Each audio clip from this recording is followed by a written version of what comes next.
सच्चिदानन्दरूपाय विश्वोत्पत्त्यादिहेतवे तापत्रय विनाशाय श्रीकृष्णाय वयं नुमः। अज्ञानतिमिरान्धस्य ज्ञानाञ्जनशलाकया चक्षुरुन्मीलितं येन तस्मै श्रीगुरवे नमः। तस्मै श्रीगुरवे नमः। तस्मै श्रीगुरवे नमः। बोलो कृष्ण कन्हैया लाल की जय।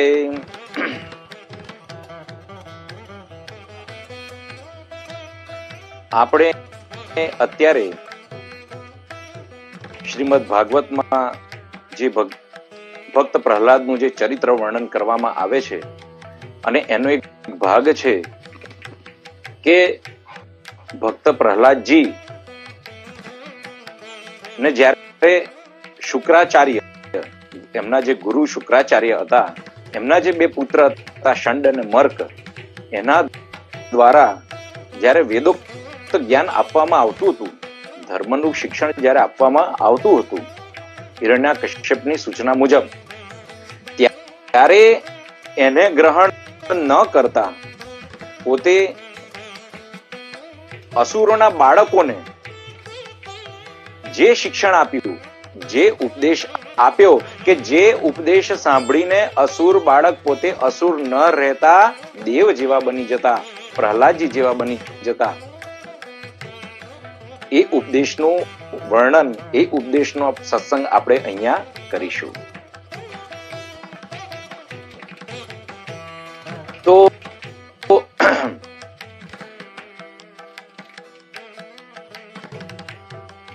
સૌ પ્રથમ પ્રહલાદજી બાળકોને સંબોધન કરતા કહે છે, કૌમાર આચરેત પ્રાજ્ઞો ધર્માન ભાગવતાનિહ દુર્લભમ માનુષમ જન્મ તદપ્ય ધ્રુવમર્થદમ. પ્રહલાદજી કહે છે કે જ્યારે મનુષ્ય કૌમાર અવસ્થામાં એટલે કે બાલ્યાવસ્થામાં હોય ત્યારથી જ, બાળકની અવસ્થા હોય ત્યારથી જ ધર્મનું આચરણ પ્રારંભ કરી દેવું જોઈએ. તો કેવા ધર્મનું કયું છે? તો કે છે ભાગવતાનિહ. અનિહ એટલે કોઈ પણ જાતની કામનાથી મુક્ત હોય એવો ભાગવત ધર્મ. કારણ કે ધર્મ તો ઘણા બધા પ્રકારના વર્ણન કરવામાં આવ્યા છે. મહાભારતમાં કયું? ધારણાત ધર્મ, જેને ધારણ કરવામાં આવે એ ધર્મ. અને કોના માટે કયું? પ્રાજ્ઞો, પ્રાજ્ઞ પુરુષ એટલે કે બુદ્ધિમાન પુરુષ. બુદ્ધિમાન કોણ છે? પ્રાજ્ઞ કોણ છે? કે જેને ખબર છે શું પ્રાપ્ત કરવું અને શું પ્રાપ્ત ન કરવું, શું ગ્રહણ કરવું અને શું છોડી દેવું. જેનામાં એવી વિવેક બુદ્ધિ છે એને પ્રાજ્ઞ કહ્યું છે, બુદ્ધિમાન પુરુષ. સ્થિત પ્રજ્ઞ નથી લેવાનું અહીંયા શબ્દ. બુદ્ધિમાન પુરુષ કે જેને ખબર છે કે કયો સાર ગ્રહણ કરવો જોઈએ અને શું ના ગ્રહણ કરવું જોઈએ.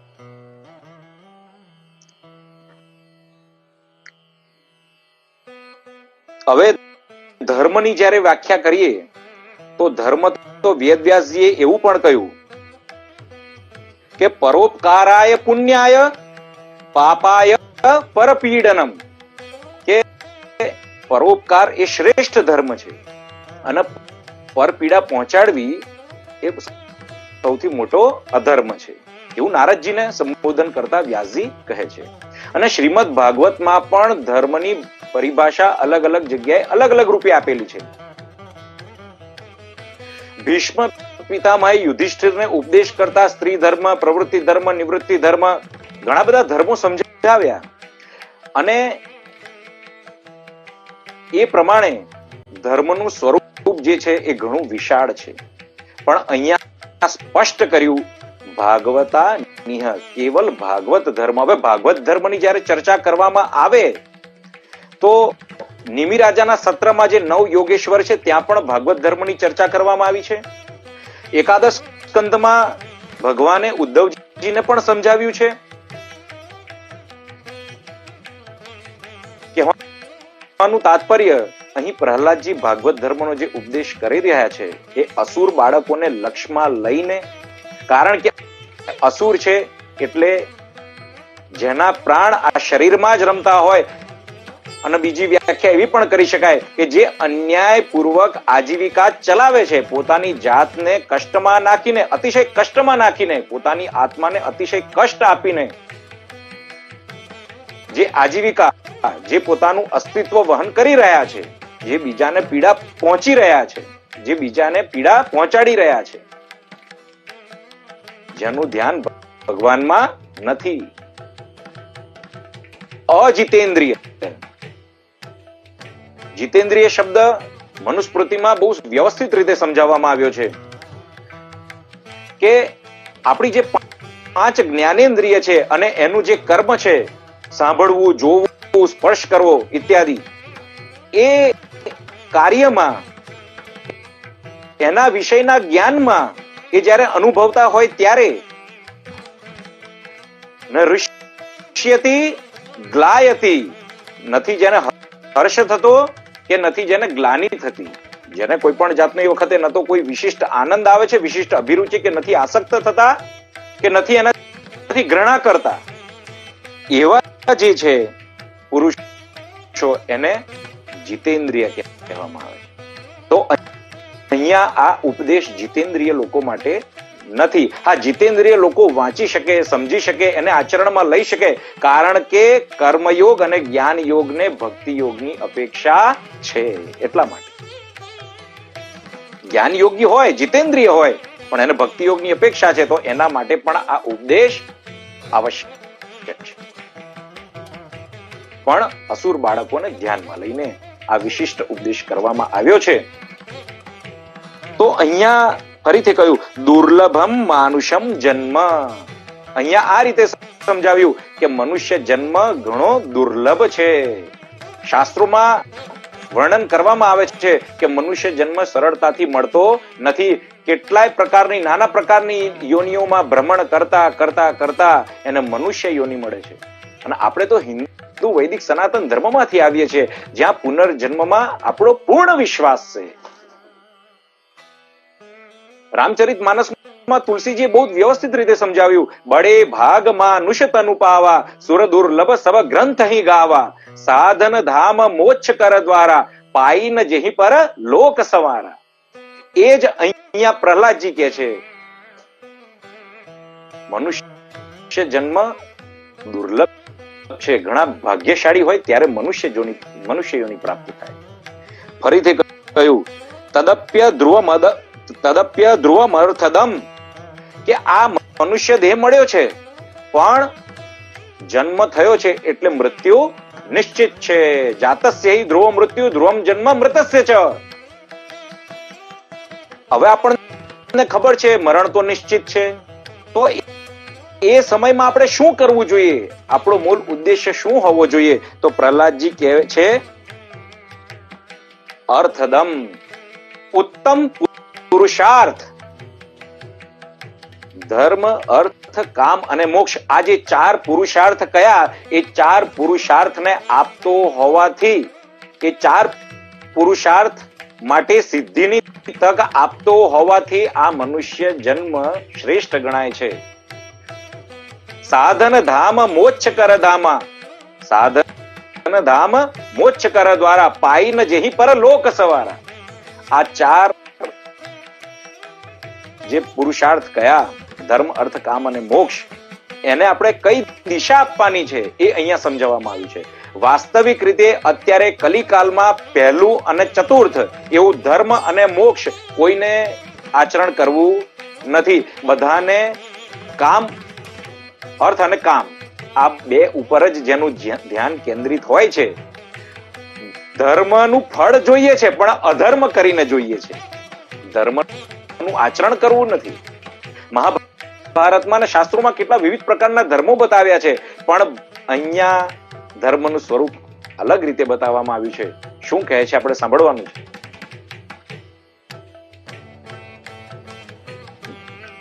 આપણા હિન્દુ વૈદિક સનાતન ધર્મમાં આજે 4 પુરુષાર્થ હોય છે ને, તો આપણે શું કરીએ છીએ?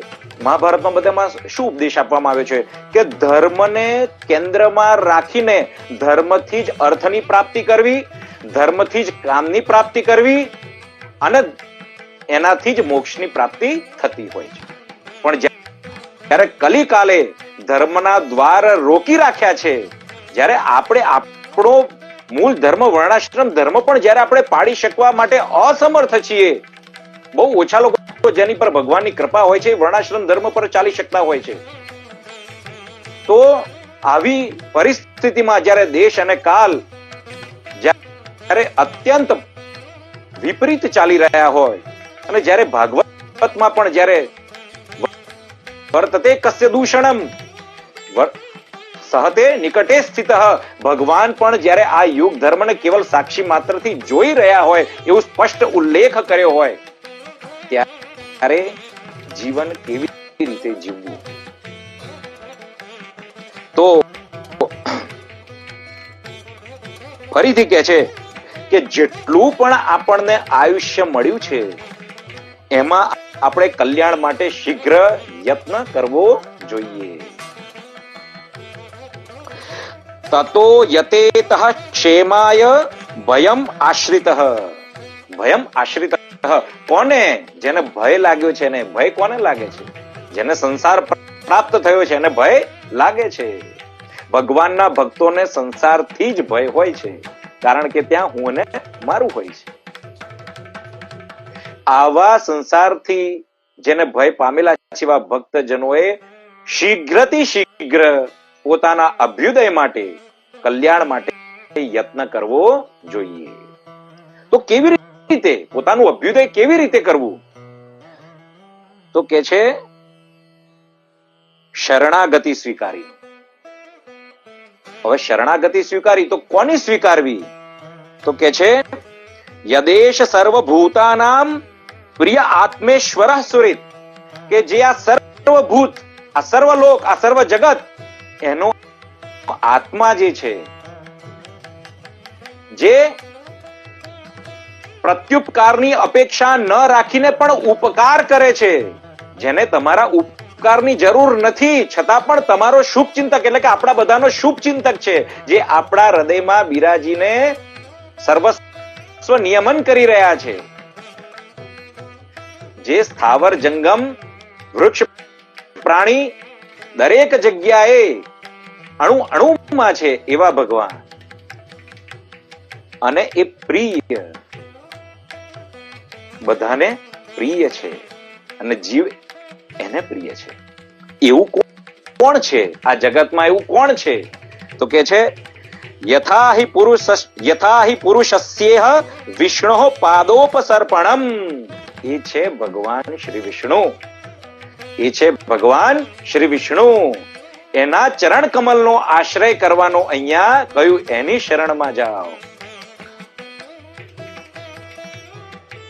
હવે ફરીથી આગળના શ્લોકોમાં સમજાવી રહ્યા છે કે મનુષ્ય આજે જન્મ તો મળ્યો પણ એની સ્થિતિ કેવી છે? તો કે છે એની જે બાલ્યાવસ્થા છે એમાં એ નાના બાળકો સાથે રમી ખાય, એની મૂળ બુદ્ધિ હોય, મુગ્ધાવસ્થા હોય, કશું વિચારી ન શકતો હોય. ધ્રુવ અને પ્રહલાદ જેવા તો બહુ ઓછા હોય, રેર, અપવાદ કહેવામાં આવે છે. જેમ રહી વાત કિશોરાવસ્થાની, તો અત્યારની સ્થિતિ જોઈએ તો વર્તમાનમાં તો કિશોર અવસ્થા એટલે શાસ્ત્રમાં કહેવાયું છે કે 16 વર્ષની ઉંમરે પૂર્વ જન્મના સંસ્કાર જાગૃત થતા હોય છે. ત્યાં સુધીમાં તો એની કેટલી તો ખરાબ આદતો હોય છે.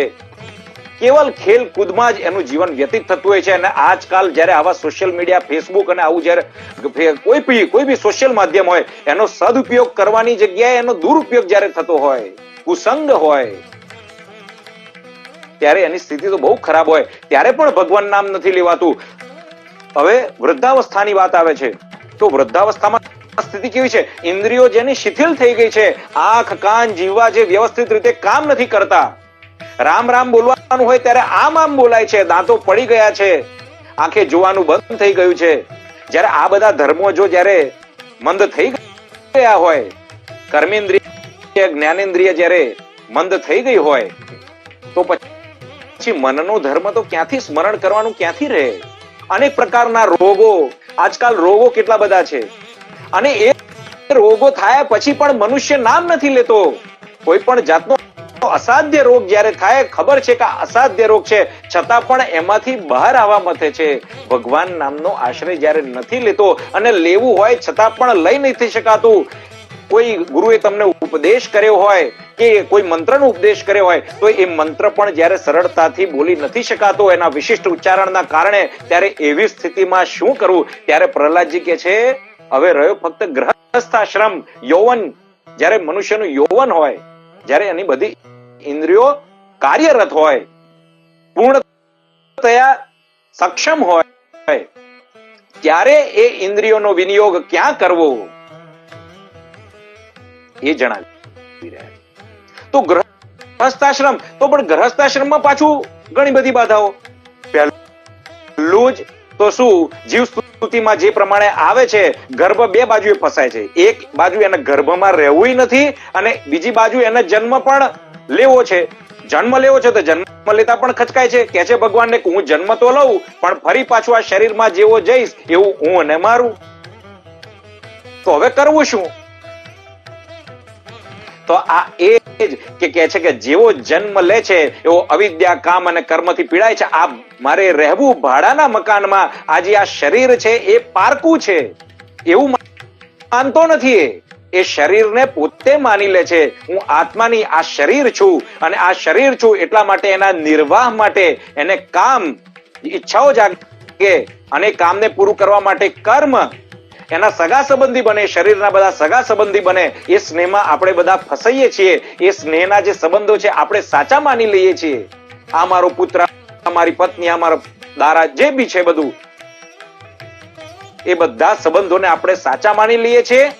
સ્નેહ ઉત્તર વધતો જાય છે, અને એ મોહ એવો વિકટ થતો જાય છે કે આપણે જાણતા હોવા છતાં પણ નથી છોડી શકતા.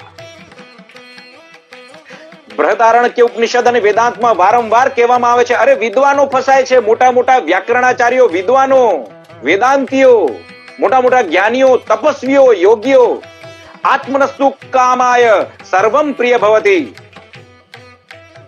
આ કહ્યું કે પોતાની પત્ની જ્યારે આપણને પ્રિય લાગતી હોય, એ કેમ લાગે છે? શું એ વાસ્તવિક રીતે સુંદર છે એટલા માટે? અરે નહીં, એ તમારા આત્માના કારણે, તમારા આત્માના કારણે, એ તમારા આત્માને પ્રિય લાગે છે. એ તમારો આત્મા પરનો પ્રેમ છે. મનુષ્યને એવું લાગે છે એના પરનો પ્રેમ. બાળક બીમાર હોય તો આપણને એવું લાગે આપણે બીમાર થઈ ગયા. એટલું બધો મોહ વ્યાપી જતો હોય છે.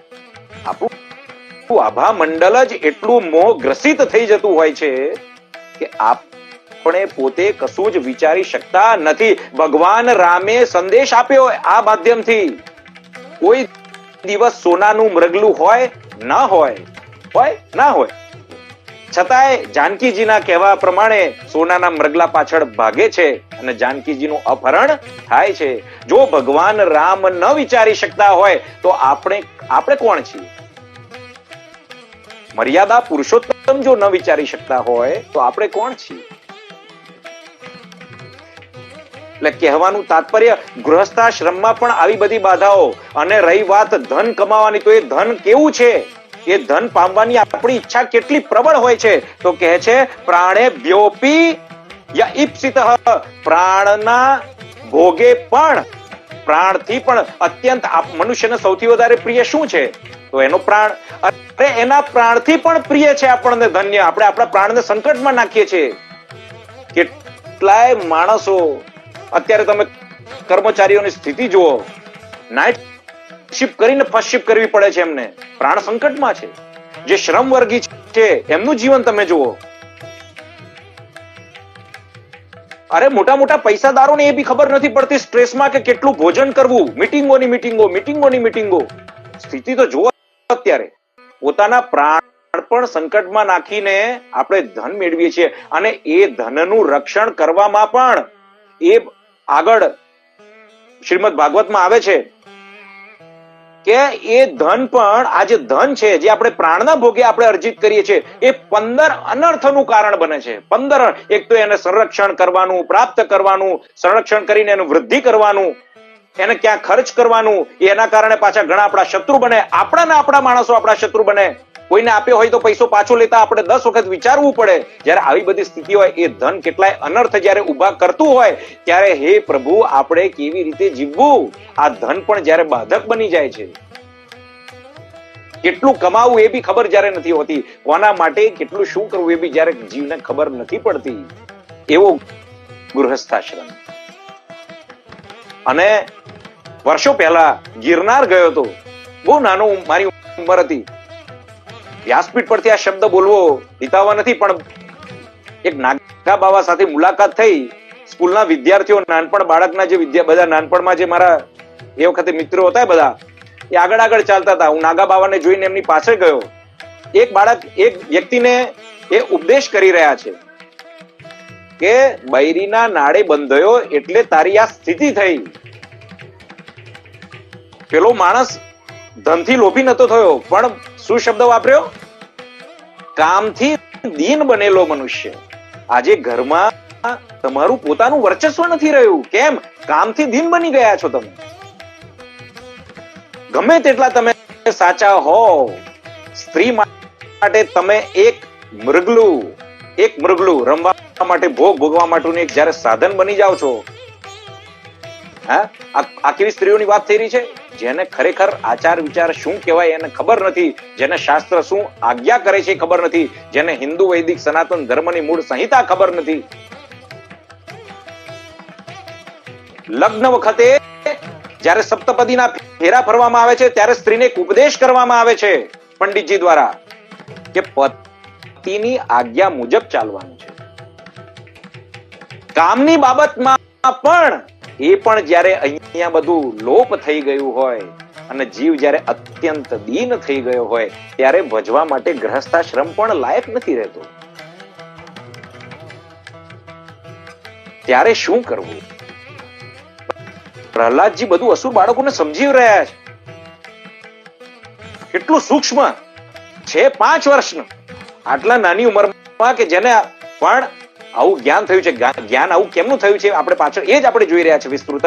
પણ કહેવાનો અર્થ અસુર બાળકોને આવું ઉપદેશ આપી રહ્યા છે કે જ્યારે કે છે કુટુંબ પોષાય વ્યન નિજાર્યુ ન બુદ્ધતે અર્થમ વિહતમ પ્રમત્તઃ સર્વત્ર તાપત્રય દુખિતાત્મા નિર્વદ્યતે ન સ્વકુટુંબ રામઃ. કે જ્યારે પોતાના કુટુંબને પોષવા માટે પોતાનું આયુષ્ય ક્ષીણ થઈ ગયું હોય, નષ્ટ થઈ ગયું હોય, અને એ નષ્ટ થયેલા આયુષ્યને ન જાણનારો અને જે પહેલા પુરુષાર્થ બધા કર્યા, કમાવા માટેના બધા યત્ન કર્યા, એમને પોષવા માટેના યત્ન કર્યા, જે બધા સાધનો કર્યા, એ પણ એનું ફળ પણ જ્યારે નષ્ટ થઈ ગયું છે એ પણ એની સુદ્ધા પણ આપણને ખબર પડતી નથી. એવો જીવ દૈહિક, દૈવિક, ભૌતિક તાપા, આ જે 3 તાપ છે એનાથી પરિતપ્ત થયેલો જીવ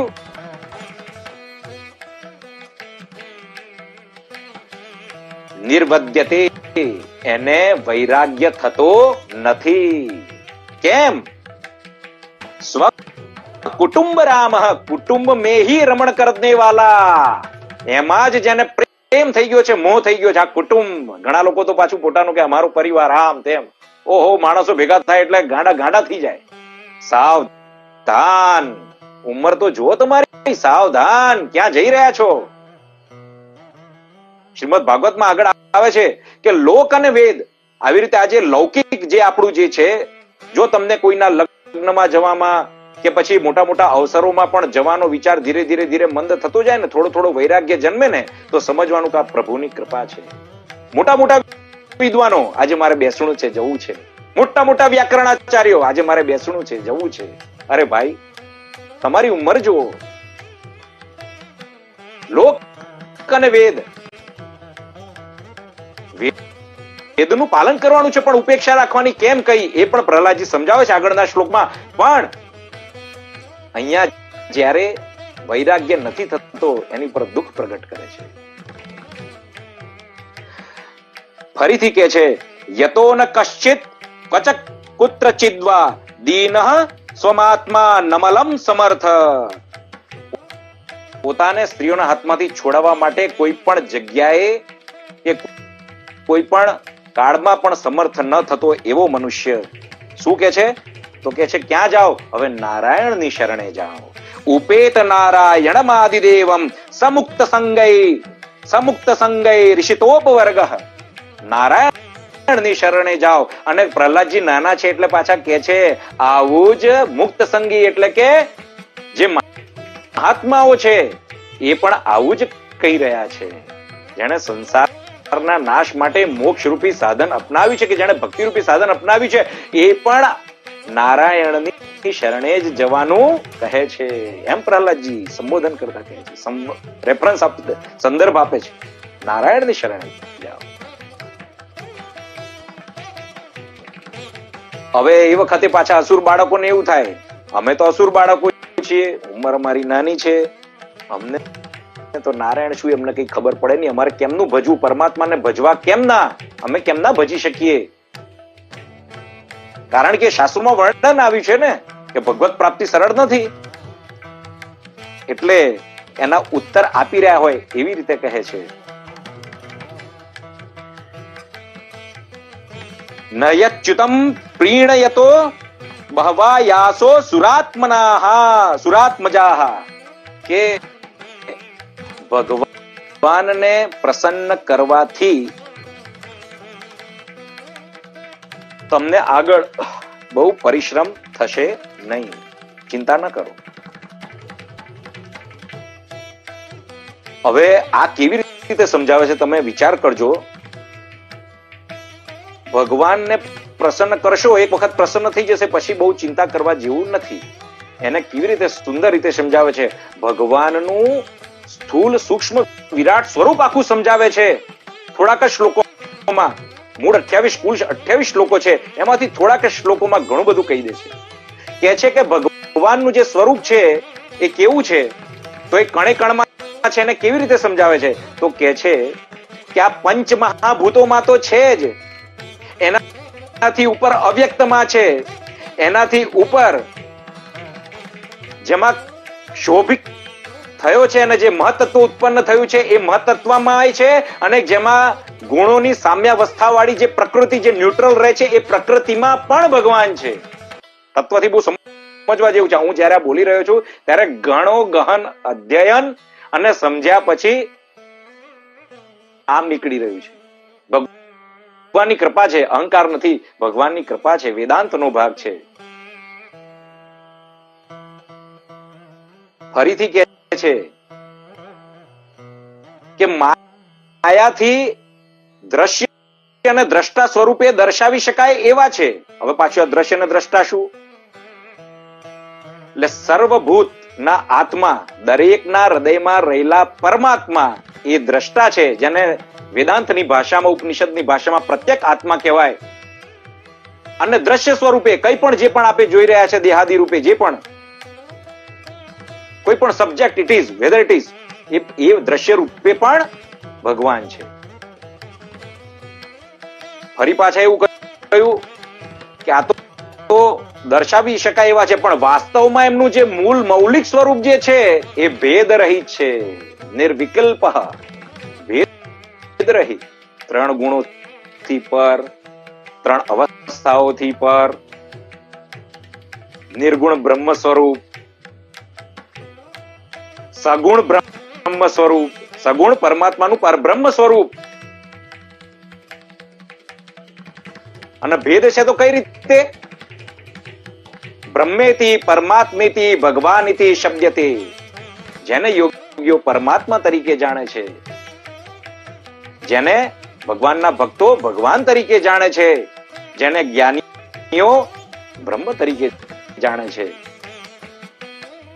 એ જ નિર્ગુણ બ્રહ્મ તરીકે પણ ભેદ રહિત અને સગુણ ભેદ તરીકે જોવું હોય તો દામોદર લીલા વખતે વર્ણન આવે છે કે જેને આગળ બી કશું નથી અને પાછળ પણ કશું નથી, જેને અંદર પણ કશું નથી અને બહાર પણ કશું નથી.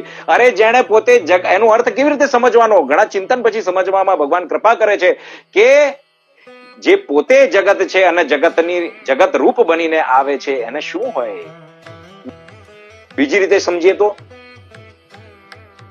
મૃત ભક્ષણ લીલા, મૃતિકા ભક્ષણ લીલા, જ્યારે માટી ભક્ષણ કરે છે ત્યારે પોતાની માયાથી પોતાના ઐશ્વર્યને ઢાંકી પણ દે છે અને જાગૃત પણ કરે છે. પોતાના મુખમાં સર્વ બ્રહ્માંડનું દર્શન કરાવે છે અને 2 મિનિટ પછી, થોડી ક્ષણ પછી જ સામાન્ય બાળક. આ ભગવાનનું ઐશ્વર્ય છે, આ ભગવાનની માયા છે. પોતાની માયાથી પોતાનું ઐશ્વર્ય ઢાંકી પણ દે, વસુદેવ અને દેવકીજીને ચતુર્ભુજ સ્વરૂપે દર્શન પણ આપે છે અને રોહિત પણ થઈ જાય છે, સામાન્ય બાળક સ્વરૂપે આવી જાય છે.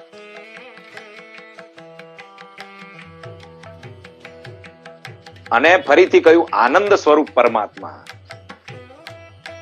આનંદ સ્વરૂપ પરમાત્મા વેદમાં ઉલ્લેખ છે. એ બ્રહ્મ સત્યમ જ્ઞાનમ અનંતમ બ્રહ્મ રસો વૈ સહ, એ રસ સ્વરૂપ છે, આનંદ સ્વરૂપ છે.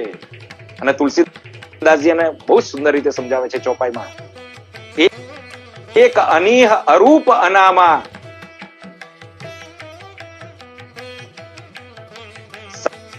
સચ્ચિદાનંદ પરધામા.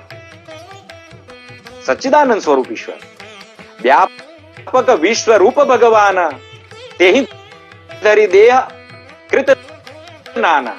એ જ બ્રહ્મ, નિર્ગુણ બ્રહ્મ, સગુણ બ્રહ્મ બને છે, અનેક રૂપ ધરે છે, જે સર્વ વ્યાપક છે. આવું સમજાવીને કહે છે કે ભગવાનને તો તમે કોઈ પણ રૂપે સમજી શકો. કહેવાનું છેલ્લું તાત્પર્ય એક સેન્ટેન્સમાં છે કે તમે જરૂરી નથી કે કોઈ એક રૂપે જ ભજી શકો.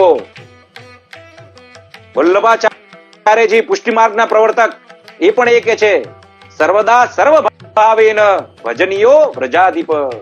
ત્યાં સગુણ ઉપાસક છે, ત્યાં એવી રીતે સમજાવવામાં આવે છે વૈષ્ણવ કોઈ પણ રીતે ભજો. અને અહીંયા પ્રહલાદજી અસુરોને કહે છે કોઈ પણ રીતે ભજો એનું વિરાટ સ્વરૂપ. ભૃકુટ વિલાસા ભયંકર કાલા નયન દિવાકર કચગનમાલા. આ સૂર્ય નારાયણ છે, નેત્ર સ્વરૂપ છે, ભગવાનના નેત્ર શું છે. વાદળોનો સમૂહ એ ભગવાનના કેશ છે. ભ્રુકુટીનું સંચાલન એ ભયંકર કાળ છે.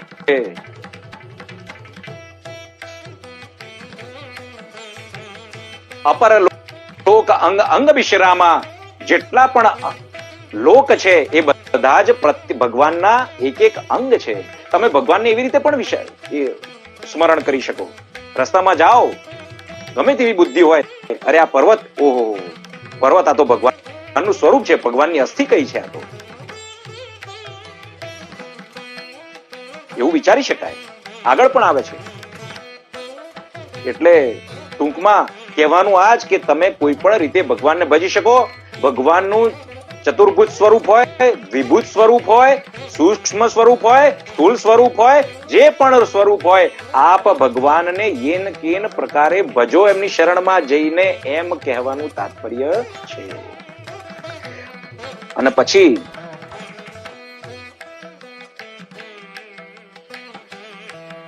કહે છે કે આપ વિદુરાત દૂરથી જ વિષયાસક્તિને છોડીને, અસુરોનો સંગ છોડીને, સર્વ પ્રાણીઓ ઉપર દયા કરતા, સ્નેહ કરતા ભગવાન અધોક્ષજ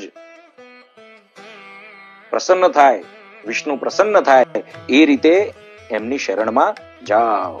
અને એક વખત એ જ્યારે પ્રસન્ન થઈ ગયા પછી કશું પણ અલભ્ય નથી. પછી શું પ્રાપ્ત કરવાનું બાકી રહે?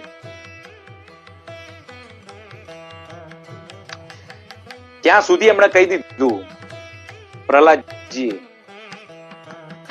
કે જ્યારે ભગવાનની ભક્તિ પ્રાપ્ત થઈ જાય છે પછી કશું જ બાકી નથી રહેતું. અરે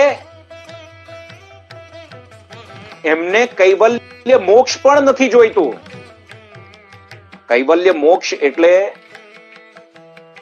અતિ દુર્લભ કૈવલ્ય મોક્ષ પદ, અતિ દુર્લભ કૈવલ્ય મોક્ષ પદ. સંત પુરાણ નિગમ આગમ વેદ, સંત પુરાણ નિગમ આગમ બદ. સંત પુરાણો, સંતો, મહાત્માઓ, તંત્રો, શાસ્ત્રો, વેદો બધા એ જ કહે છે કે કૈવલ્ય પદ જે છે, સૂર્ય મંડળ ભેદીને જ્યારે મોક્ષ થાય, જે ગતિ કે જેનો ફરીથી જન્મ થતો નથી, એ ગતિ બહુ જ દુર્લભ છે. જ્ઞાન યોગથી અતિ દુષ્કર, સહસ્ત્રોમાં એક જેને પ્રાપ્ત થાય, એ બહુ જ દુર્લભ છે. કારણ કે જ્ઞાન પામવું, પહેલા તો જ્ઞાન, ભગવદ વિષયક જ્ઞાન, જ્યારે ભક્તિ માર્ગનું જ્ઞાન પ્રાપ્ત થવું એ પણ દુર્લભ છે. આગળ જોઈશું આપણે. તો આ તો કેવલ્ય માર્ગ, ઓહો, મોક્ષ માર્ગ વિશેષતઃ જ્ઞાન માર્ગથી અતિ દુર્લભ. ઇવન યોગ માર્ગથી પણ એ તો એ રીતે અષ્ટાંગ યોગ અતિ દુર્લભ, આ કલિકાલમાં બહુ દુર્લભ. એટલા માટે કે છે કલૌ કેશવ કીર્તનાથ, કીર્તન કરો ભગવાન. તો એવું કહ્યું કે એને કેવલ્ય પગ, સારમ જુષામ ચરણો, સારમ જુષામ ચરણયો રૂપ ગાયતામ નહ. એક વખત ભગવાનના ચરણ કમલ કર્યું, આશ્રય લઈ લીધો, અને પછી જે અમૃતની પ્રાપ્તિ થઈ, પછી એને બીજું કશું જ જોઈતું નથી. એવી જ રીતે ફરીથી આગળ કે છે,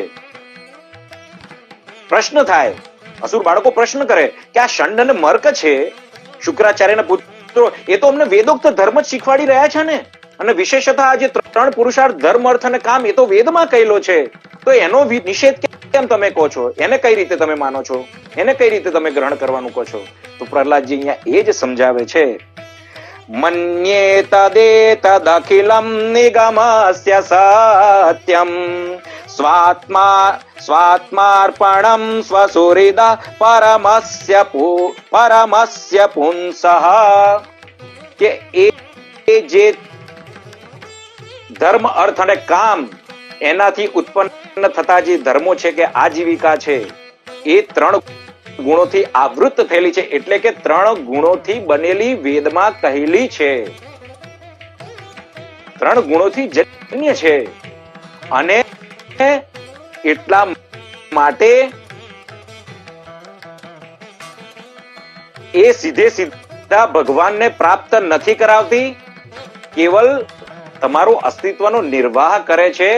તો એને દિશા કઈ આપવાની છે? તો કે છે કે જ્યાં સુધી આ ત્રણ ધર્મો, ધર્મ, અર્થ અને કામ, એ ભગવાન પ્રસન્નાર્થ, ભગવાનને પ્રસન્ન કરવા માટે થતા નથી, ત્યાં સુધી કામના નથી. ભગવાનને પ્રસન્ન કરવા વાળા હોય, કેવા ભગવાન? સ્વાત્માર્પણમ, તમારા હૃદયમાં રહેલા પરમાત્માને, પોતાની જાતને ભગવાન પ્રત્યે સમર્પિત કરનારા જો હોય, એને પ્રસન્ન કરનારા હોય, એને સમર્પિત કરીને પ્રસન્ન કરનારા હોય, ત્યારે એ મને માન્ય છે. કહેવાનો અર્થ, વેદમાં કહેલા આ બધા ધર્મો ભગવાનને પ્રસન્ન કરવા વાળા હોય, અને તો જ એ મારે માટે માન્ય છે. નહીં તો ફરીથી પુનરપી જન્મમ પુનરપી મરણમ. પણ અહીંયા તો મોક્ષને માટે બી ટાર્ગેટ નથી કર્યો, એટલા માટે જ કહી દીધું મારે તો મોક્ષ બી નથી જોઈતો. કારણ શું છે? એક લોજિક સમજો, એક સામાન્ય જ્ઞાન. તમે ભગવંત ચરણારવિંદનો આશ્રય કરો અને પછી જે રસની ઉત્પત્તિ થાય, એ ક્યારે એક વખત ચાખો, ત્યારે ખબર પડશે કે એને મુક્તિની જરૂર છે. અરે જીવતે જીવતા મુક્તિ મળી જાય, હાથમાં આમળું હોય એવી રીતે, એકદમ સરળ. જેણે ભગવાનને ભજ્યા છે એને ખબર છે. મમ ગુણ ગ્રામ નામ રત, જે પોતાના ભગવાનના નામમાં, જે પોતાના ઈષ્ટના નામમાં રત હોય, એને ખબર હોય. પરાનંદ સંદોહ, એને ખબર હોય કે પરમાનંદ કોને કહેવાય. ખાલી વાતોથી કશું ન થાય, ડૂબવું પડે, ડૂબવું પડે. ત્યાગ માગે છે, ભક્તિ ત્યાગ માગે છે. પહેલી વાત તો એ ઈશ્વર કૃપા, અને ઈશ્વર કૃપાથી પણ વધારે સંત કૃપા. એટલે કે છે આગળ, એ જ કે છે કે આવું જે કહ્યું 3 ગુણથી પર, એટલે ગીતાજીમાં પણ બીજા અધ્યાયમાં ભગવાન આ જ આજ્ઞા કરે છે, ત્રૈગુણ્ય વિષયા વેદા નિસ્ત્રૈગુણ્યો ભવ અર્જુન. હે અર્જુન, તું 3 ગુણથી રહિત થા, નિર્ગુણ પદ ઉપર સત્વ રજસ ને તમસ થી પર થા. આ તો અતિ કઠિન છે સામાન્ય મનુષ્ય માટે, પણ એ થઈ જાય ભગવાનને ભજીને થાય. ઘણા લોકો થયા છે અને આપણે પણ એ જ માર્ગે જવાનું છે. તો કેવી રીતે થવાય? તો ફરી કહ્યું, મામેવ પ્રપદ્યન્તે માયા મેતામ તરંતિ તે. મામેવ પ્રપદ્યન્તે યે માયા મેતા તરંતિ તે. માયા મેતામ તરંતિ તે. મારી માયાને કારણે લોકો તરી શકતા નથી, પણ જો મારી શરણે આવે, ગીતાજીમાં કહ્યું, તો આ માયાને હું તારી નાખું છું, માયાથી એને ભવસાગર પાર કરાઈ દઉં છું. કેવી રીતે? આગળ કહ્યું છે ભાગવતજીમાં, અને અહીંયા પ્રહલાદજી કહે છે કે સરળ બની જાય છે, તમારો માર્ગ સરળ બની જાય છે, તમને પરિશ્રમ પડશે નહીં. તો આગળ શું કહ્યું છે? ભવાંબુદેર્વા સપદમ પરમ પદમ પદમ પદમ યદ્વિપદામ નતેષામ. તુલસીદાસજી આ જ ઉક્તિને બીજી રીતે સમજાવે છે કે સાદર સુમિરન જે નર કરહી ભવબારીથી ગોપદ ઇહતરહી. ભગવાનનું નામ જો વિવશપણે પણ જો ઉચ્ચારણ કરવામાં આવ્યું હોય તો એ પણ અનેક જન્મના પાપનો ક્ષય કરી નાખે છે. જન્મ અનેક રચિત અગનાહી. તો જ્યારે એને સાદર પૂર્વક જ્યારે એનું સ્મરણ કરવામાં આવે તો એ વિપત્તિઓ, શું કહે છે અહીંયા? વિપત્તિઓ કેવી થઈ જાય છે? પદમ પદમ યદ વિપદામ નતેષામ. એ ગાયના વાછડા, ગાયનું જે વાછરડું હોય અને એનાથી જે પગ બન્યો હોય, એનો જે ખાડો બન્યો હોય, એટલો ખાડા જેટલું જ એનું માપ રહી જાય છે. આ ભવસાગર જે અગાધ છે કે જેમાં ડૂબ્યા પછી કોઈ બહાર નથી નીકળી શકતું માયાના કારણે, એ ગાયના વાછરડાના પગલા જેવો બનીને ભગવાન તરાવી દે છે. ભવબારિધિ ગોપદ ઇહતાર. ભગવાન તરાવી દે છે. તો ફરીથી એવું કહે છે કે મને આવું જ્ઞાન, આવું એકચ્યુઅલી આ જે જ્ઞાન છે, આ જ્ઞાન કોને આપી રહ્યું છે? તો કે છે બદ્રિકાશ્રમમાં નરના જે સખા છે એવા ભગવાન નારાયણ, મારા નારાયણ. એ કોને જ્ઞાન આપી રહ્યા છે? નારદજીને જ્ઞાન આપી રહ્યા છે. નારદજી કોણ છે? ક્લેશ પ્રિય નથી. લોકોએ ખોટું કહ્યું છે, નારદજી ક્લેશ પ્રિય નથી.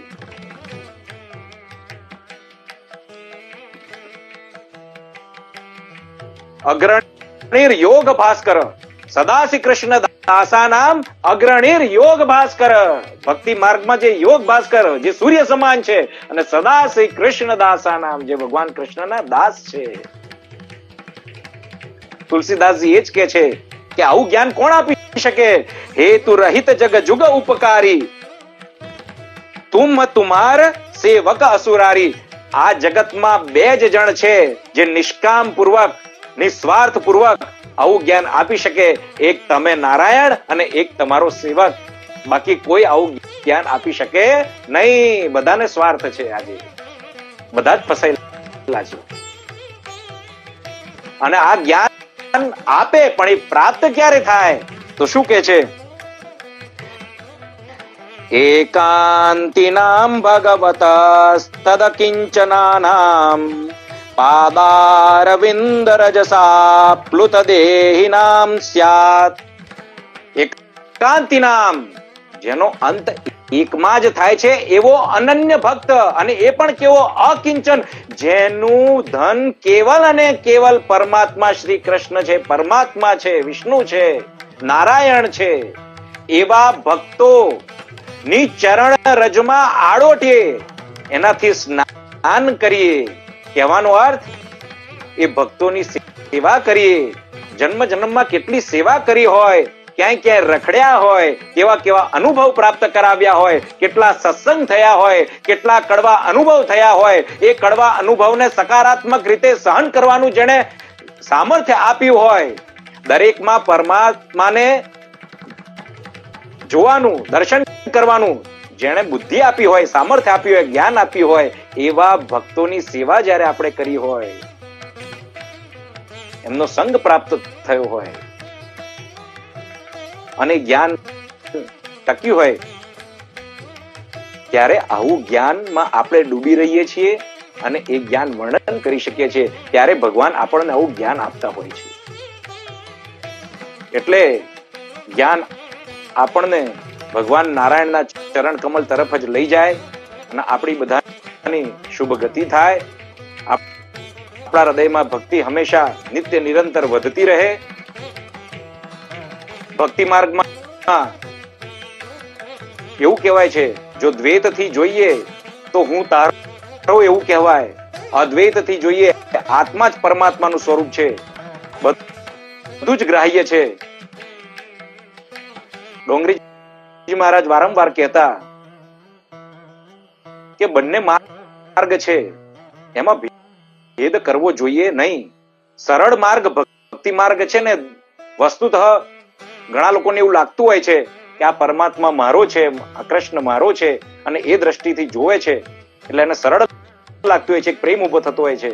જ્ઞાન માર્ગી લોક કે પછી અદ્વૈતના સિદ્ધાંત પર પણ જે ભક્તિ માર્ગમાં જે ચાલે છે, પોતાના આત્માને જ કૃષ્ણ સમજે છે, એ પણ સત્ય છે. જે પણ હોય, આપણે તો બસ ભગવાનને ભજવા રહ્યા.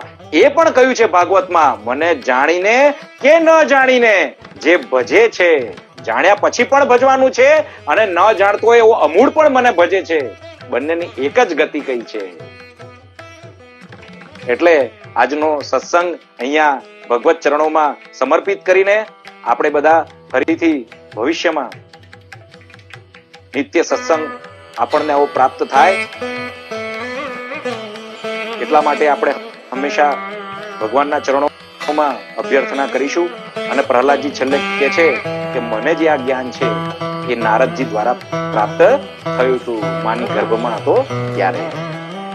બોલો કૃષ્ણ કનૈયા લાલ કી જય.